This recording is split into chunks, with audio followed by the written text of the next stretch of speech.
You know, it's pretty much like pursuing playing an instrument. It's the same thing. The more time you put into it, the more hands-on you are, the more proficient you will become at it. In his one-man shop in Ronkonkoma, Ed Clark helps repair the guitars of Long Island, but he also creates his own. When I was about 20 years old, I just got curious, so I started taking my own guitars and just kind of ripping them down and see if I could put them back together. And I managed to do that without causing too much destruction, so I felt encouraged.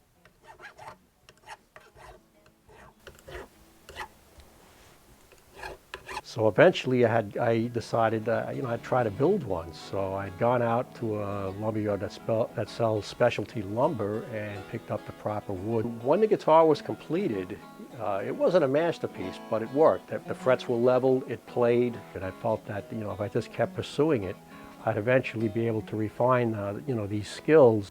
Today, in his small shop, Clark attracts serious players that are looking for something special. As any guitar player is, this is so close to them, so everyone's afraid that something's going to happen to their baby, I used to do all my own setups for years, and, I still do, but any kind of repair work and stuff, Ed's the man. You can't get any better. You really can't. In addition to fixing and building his own guitars, Clark is a pretty good player too.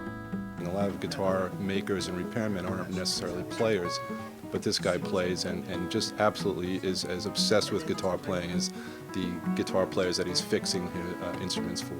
And sometimes, Clark is content to just sit back and leave the playing to the professionals. He's just happy to be around music and the guitars that he makes and sells. I remember as a young kid reading my first guitar repair book. One of the things that many of the people that were interviewed in this book mentioned were that you'd work a lot of hours, you'll love what you do, and you won't make a ton of money. Well, all of those things did come true. I don't regret any of it.